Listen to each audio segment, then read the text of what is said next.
The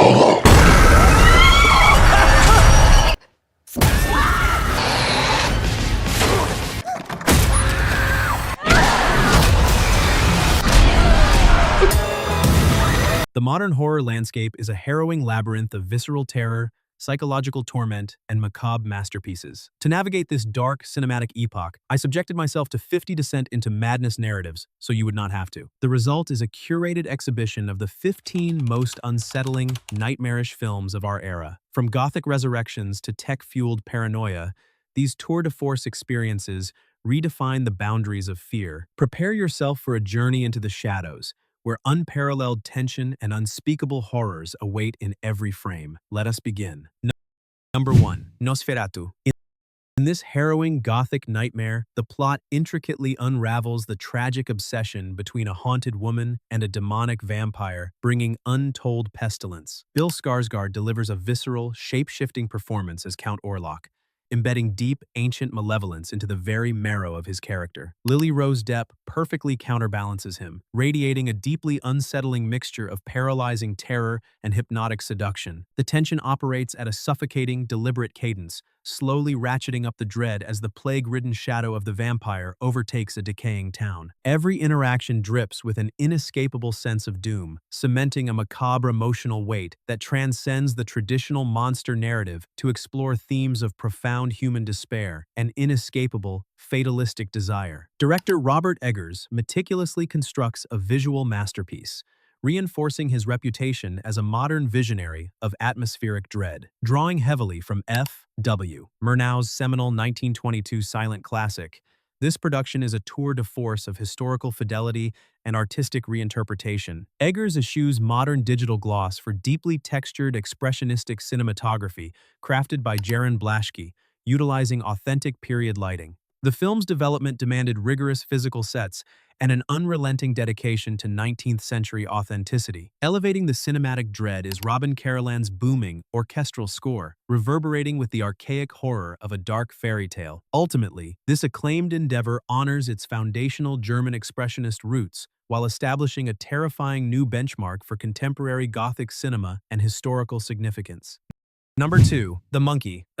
Adapted from Stephen King's chilling short story, the narrative thrusts viewers into a harrowing spiral of cursed objects and fractured familial bonds. When twin brothers uncover their father's vintage toy monkey, a sequence of gruesome, unexplained deaths begins to plague their orbit. Theo James anchors the film with a tour de force dual performance, capturing their mounting paranoia and desperate estrangement. The tension is incredibly visceral, weaving a suffocating blanket of dread surprisingly punctured by sharp, twisted, dark humor. As the cursed mechanism claps its cymbals, the film escalates the stakes from childhood trauma to bloody adult consequences. The visceral terror is driven by character-centric guilt, making the psychological unraveling just as terrifying as the relentless supernatural threat. Helmed by Osgood Perkins, this production is a masterclass in tone juggling, seamlessly blending macabre absurdity with genuine cinematic terror. Perkins shifts gears to deliver a more accessible, yet deeply unsettling vision. The project garnered immense pre-release buzz due to high-profile production backing by James Wan, bringing refined polish to the indie horror aesthetic. Cinematographically, the film leans into a nostalgic visual palette that echoes 1980s genre staples, emphasizing oppressive shadows and claustrophobic interior framing. The score further heightens the dread, utilizing discordant nursery rhymes and jarring percussive strikes that mirror the toy's deadly chimes. Its historical significance lies in its bold tonal balance, successfully reinvigorating a classic King property while establishing a fresh benchmark for modern supernatural horror. Number 3. Companion. This tech-driven psychological nightmare systematically dissects the boundaries of human intimacy, delivering a deeply harrowing exploration of artificial companionship. The plot centers on a disturbingly flawless romantic relationship that slowly decays into a claustrophobic trap of obsession and control. Sophie Thatcher delivers a tour de force performance, brilliantly portraying a woman whose desperate desire for connection mutates into palpable, visceral terror. Opposite her, Jack Quaid constructs a deeply unsettling character, masking predatory calculation behind a facade of synthetic perfection. The tension is exquisitely calibrated, relying on the agonizing realization that the protagonist's sanctuary is a meticulously designed prison. As the narrative unfolds, it forces audiences to confront the sinister implications of our terminal technological dependency. Making an explosive directorial debut, Drew Hancock establishes himself as a formidable voice in the sci-fi horror genre. Produced by the visionary team behind Barbarian, the film's production history is defined by its fiercely guarded, secretive script, which generated significant industry intrigue. The cinematography brilliantly underscores the thematic chills. The visual language transitions from warm, inviting hues into a sterile, hyper-modern aesthetic, perfectly mirroring the creeping isolation. Hancock masterfully weaponizes negative space, making every pristine environment feel like a potential threat. The atmospheric score, laced with synthetic drones, further alienates the viewer. The film holds contemporary significance by astutely critiquing modern dating dynamics and the commodification of affection, securing its place as a thought-provoking cinematic masterpiece. Number 4. Night Swim. Transforming a suburban luxury into a vessel of unspeakable dread, the plot follows a struggling family seeking solace in a new home, only to discover their backyard pool is inhabited by an ancient, malevolent force. Wyatt Russell delivers a physically grueling performance as a former athlete whose desperate hopes are sinisterly manipulated by the haunted waters. Carrie Condon grounds the narrative with profound emotional gravity, portraying a terrified matriarch fighting a seemingly inescapable undertow. The tension is highly visceral, exploiting our primal fear of the unseen depths. Through agonizingly slow suspense sequences, the simple premise evolves into a suffocating nightmare, where aquatic horror serves as a terrifying metaphor for the drowning weight of degenerative illness and fractured family dynamics. Director Bryce McGuire expands his acclaimed 2014 short film into a feature-length exploration of aqueous terror, backed by modern horror titans James Wan and Jason Blum. The production's true triumph lies in its technical execution. Shooting extensively underwater presented immense logistical challenges, resulting in a visually arresting masterpiece. The cinematography by Charlie Saroff is deeply unsettling, utilizing distorted underwater perspectives and claustrophobic framing to make a vast pool feel like a suffocating tomb. The score by Mark Corvin is equally harrowing, employing echoing, submerged acoustics that mimic the sensation of drowning. While embracing genre conventions, its historical value lies in its exceptional technical craft and ability to turn mundane suburban imagery into a landscape of visceral dread. Number 5. Imaginary.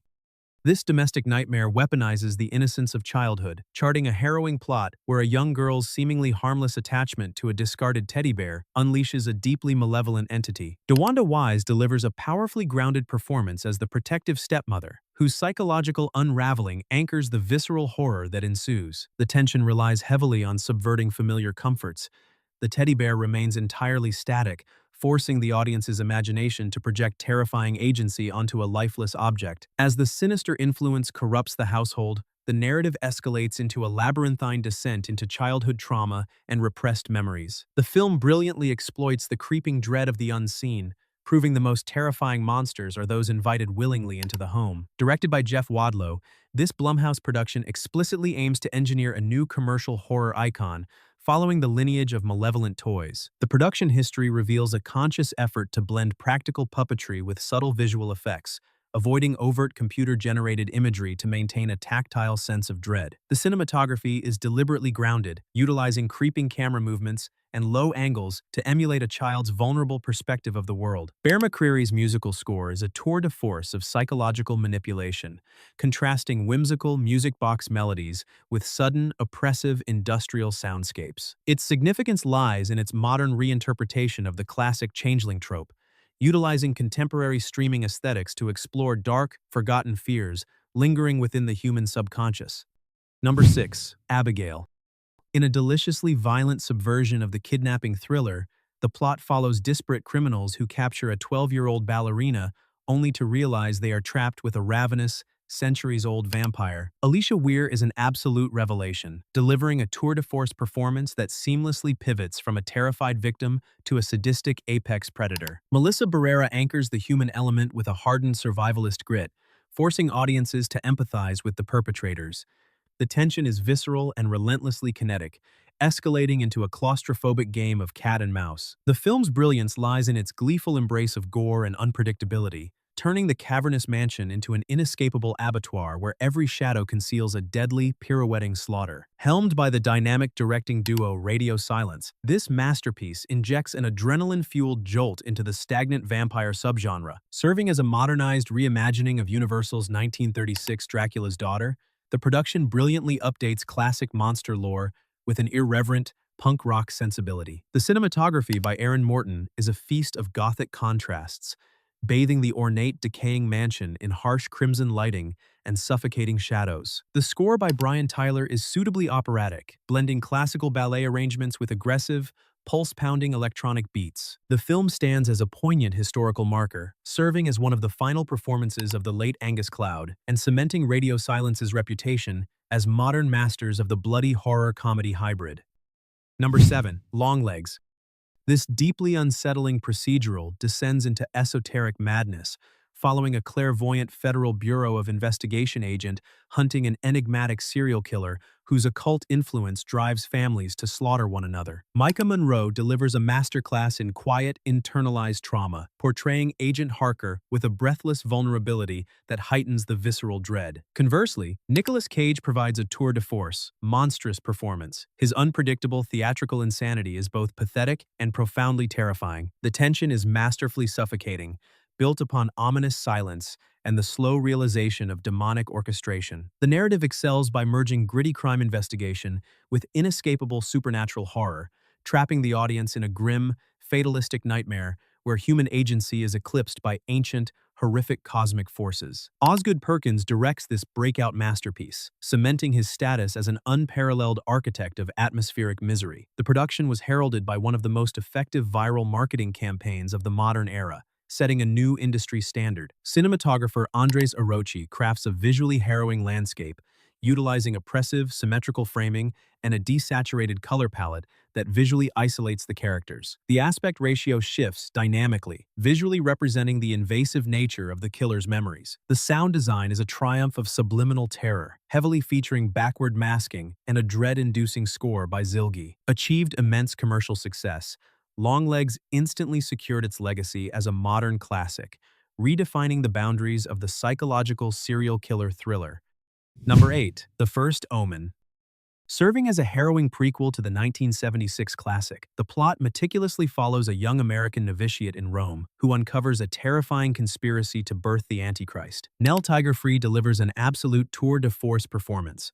Her physical and psychological deterioration is captured with excruciating, visceral intensity, culminating in a sequence of legendary bodily horror. Ralph Ineson provides excellent supporting gravity, his distinctive gravelly voice lending immense weight to the expositional dread. The tension is a masterclass in slow-burn terror, relying on mounting paranoia and taboo sacrilegious imagery rather than cheap jump scares. The film brilliantly explores themes of female bodily autonomy, wrapping a deeply disturbing narrative in the pious garments of religious devotion. Director Arkasha Stevenson makes a phenomenal feature debut, reviving a dormant franchise with shocking artistry and ferocious thematic ambition. The production deliberately shuns the glossy aesthetics of modern studio horror, opting instead for a gritty, tactile realism mirroring 1970s Italian cinema. Aaron Morton's cinematography is a visual feast, utilizing dramatic chiaroscuro lighting and unsettlingly voyeuristic camera angles to capture Rome's Gothic architecture. The score by Mark Corvin honors Jerry Goldsmith's original compositions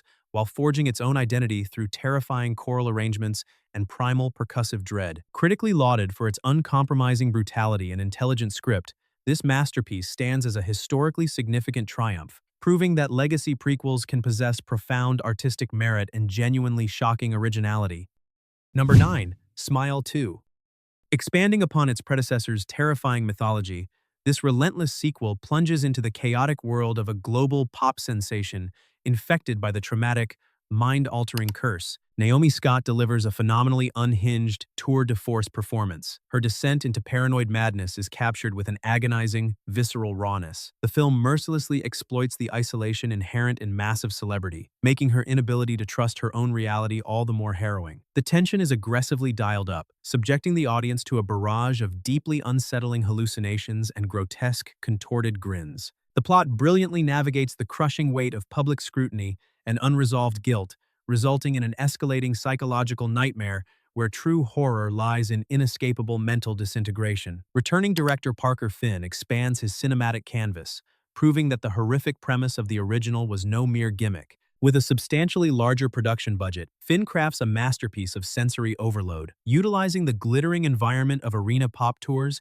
to contrast against the grim subterranean horror of The Curse. Charlie Saroff's cinematography is breathtakingly disorienting, employing inverted camera rolls and claustrophobic extreme close-ups to trap the viewer within a fractured psyche. Cristobal Tapia de Veer's phenomenal score returns, utilizing heavy, erratic breathing and abrasive synths to induce genuine anxiety. The film solidifies the franchise's historical footprint, elevating the trauma metaphor narrative through ambitious scale, staggering practical effects, and an unrelenting commitment to cruel nihilistic terror. Number 10. Terrifier 3.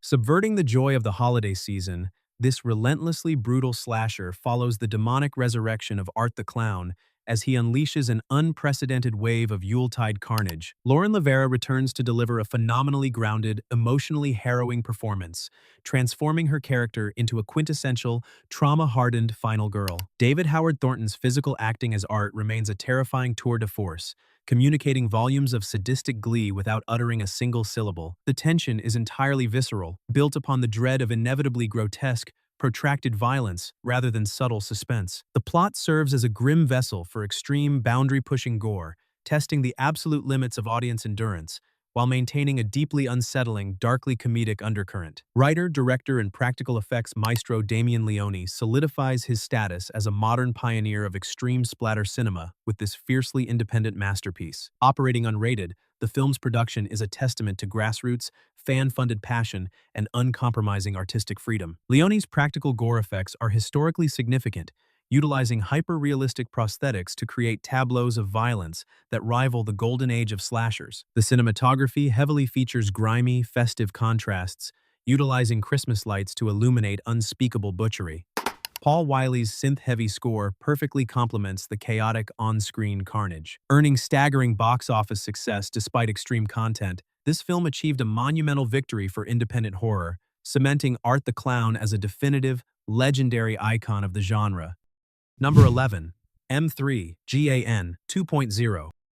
Upgrading the scale of artificial intelligence horror, this sequel follows the insidious survival and digital evolution of the homicidal android as she integrates into broader, interconnected, smart systems. Allison Williams returns with a compelling performance, portraying a brilliant roboticist now haunted by visceral, consuming guilt over her creation's deadly autonomy. Violet McGraw captures the harrowing trauma of a child who survived the initial massacre. The tension rapidly shifts from localized domestic dread to sweeping technological paranoia, as the AI's ability to manipulate the modern world turns every device into a potential weapon. The plot masterfully escalates the chaos, maintaining the original's creepy energy while delivering a poignant commentary on humanity's terminal reliance on unregulated, sentient technology. Director Gerard Johnstone returns to helm this highly anticipated Blumhouse masterpiece, expanding the satirical bite and commercial appeal of the original phenomenon. The production process emphasized pushing the boundaries of animatronics and practical puppetry,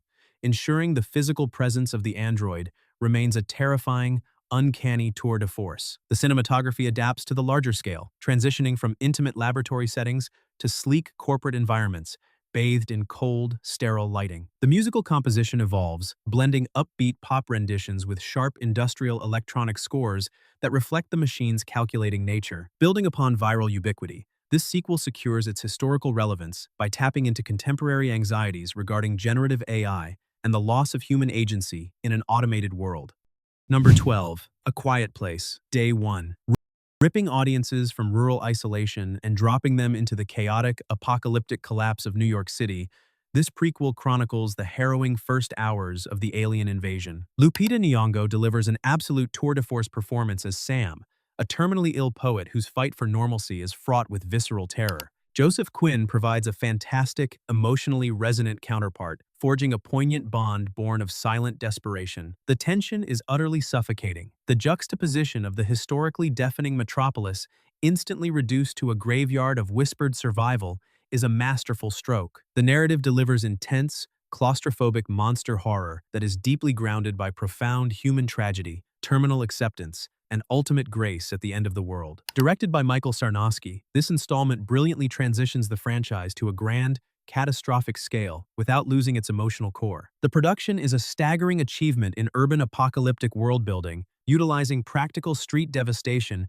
mixed with seamless visual effects to render a fallen Manhattan. The cinematography by Pat Scola is profoundly immersive, utilizing ground-level tracking shots and dust-choked palettes to emphasize vulnerability against towering threats. The sound design is, historically, the crown jewel of this series. The auditory contrast between deafening alien violence and agonizing forced silence is a cinematic masterpiece. Alexis Grapsis's mournful score perfectly underscores the tragedy. This film expands a modern horror universe with profound artistic dignity and blockbuster execution. Number 13, Oddity. This profoundly eerie supernatural thriller revolves around a blind medium who arrives at a remote, brutalist country house to uncover the truth behind her sister's gruesome murder, bringing a terrifying wooden mannequin. Carolyn Bracken is a revelation, delivering a brilliant dual performance that anchors the harrowing narrative in profound grief and visceral rage. Gwilym Lee effectively portrays the guilt-ridden widower whose clinical detachment slowly crumbles. The tension is a masterclass in atmospheric dread.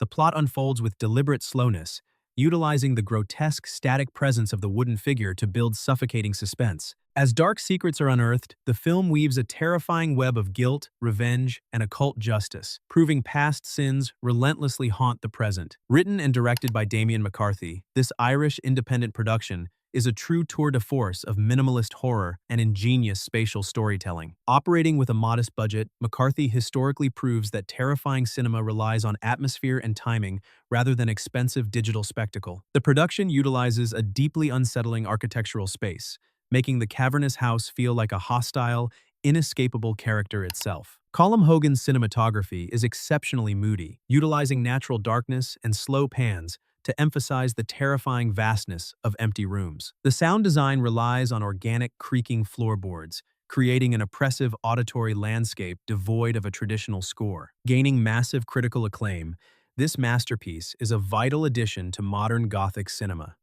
Number 14, The Strangers, Chapter 1.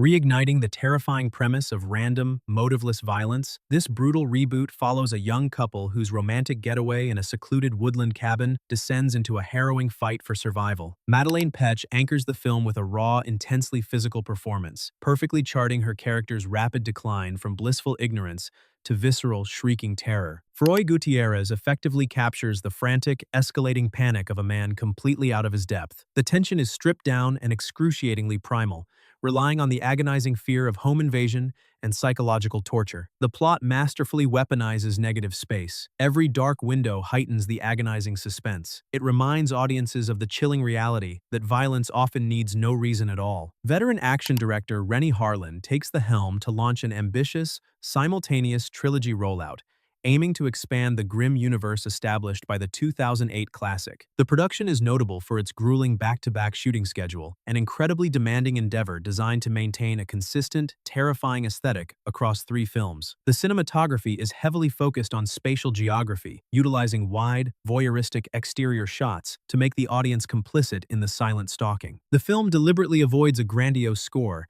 instead relying on a masterclass of diegetic sound design, aggressive pounding on doors, and the eerie spin of a vintage record player. This piece holds significance as a bold experiment in modern horror franchise architecture. Number 15, MaXXXine.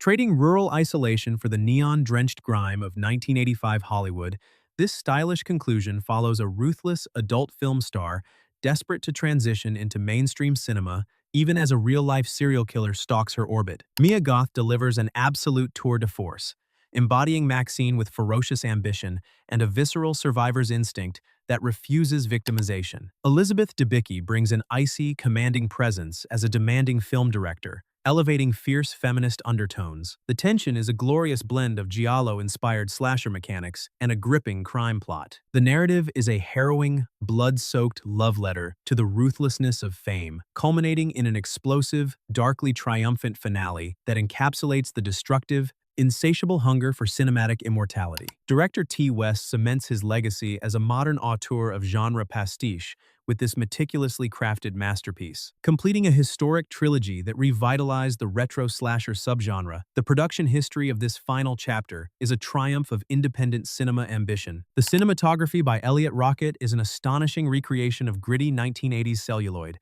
bathing the Sunset Strip in saturated neon, harsh streetlights, and deep shadows. Tyler Bates's pulsating, synth-wave score perfectly captures the era's excess and underlying rot, driving the film's relentless momentum. MaXXXine is a monumental achievement in contemporary horror, celebrated for its spectacular gore and for solidifying Mia Goth as a legendary era-defining icon in the annals of horror history.